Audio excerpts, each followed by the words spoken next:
Il y a 100 ans est survenu un événement qui a marqué à jamais le monde de l'automobile, la commercialisation du premier Ford Model T.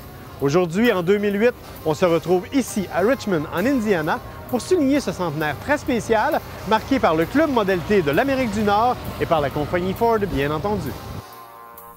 La Ford Model T n'est pas la première voiture que l'on retrouve sur le marché, mais celle que l'on appelle amicalement la Ford à pédales est celle qui a, sans conteste, changé totalement son époque et dont les retombées se font encore sentir aujourd'hui. Ainsi, elle a été la première à être véritablement assemblée sur une chaîne de montage, devenant du même coup nettement plus abordable et facilitant le transport individuel. Ici, on a réuni environ 1000 Model T des quelques 100 000 toujours en circulation, bien qu'il y en ait eu 15 millions de produits uniquement pour les États-Unis entre 1908 et 1927. Au début vendue 800 $, elle se vendait à sa dernière année de production environ 250 $. Ça explique donc que le Model T ait été aussi populaire qu'il a littéralement changé la face du monde automobile et encore aujourd'hui, les gens qui les aiment passionnément. Il y en a même quelques-uns qui ont décidé de les démonter en pièces et de les remonter juste pour nous. Sous le capot de la Model T, un 4 cylindres vertical de 20 chevaux. Pour assembler toute la voiture, seulement 750 pièces sont nécessaires, dont 500 sont toujours fabriquées quelque part au monde encore aujourd'hui. Et pour l'équipe du Wisconsin dirigée par Dennis Gorder, qui a relevé le défi, l'assemblage s'est réalisé en 25 minutes à peine.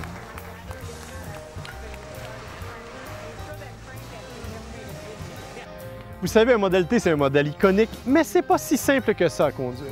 Aujourd'hui, on a la chance d'être avec Dennis Gorder, un des membres du Club Model T de l'Amérique du Nord, qui va nous prêter sa voiture, un magnifique modèle 1926, et qui va nous donner une petite leçon de conduite.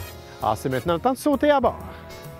Pour faire démarrer la voiture, ça prend presque un cours. Bien sûr, les anciens modèles avaient la manivelle qui ont cassé bien des bras dans l'histoire. Heureusement, le modèle 1926 est doté d'un démarreur électrique, ce qui va nous faciliter considérablement l'existence. Il faut retarder un peu l'allumage, mettre un peu les gaz qui sont en fait un bras au volant et non pas une pédale. Normalement, on pourrait aussi utiliser l'étrangleur et tourner la clé tout simplement. On tourne la clé, on pèse sur le démarreur qui est au sol et c'est fait. Ce n'est cependant qu'une seule partie de la conduite. Commence ensuite la véritable science. Il faut savoir que le Model T compte 3 pédales. Une pédale de frein, bien sûr, une pédale pour la marche arrière et une pédale d'embrayage qui compte en fait 2 niveaux. Un niveau bas et un niveau plus haut. Au milieu, c'est la partie neutre.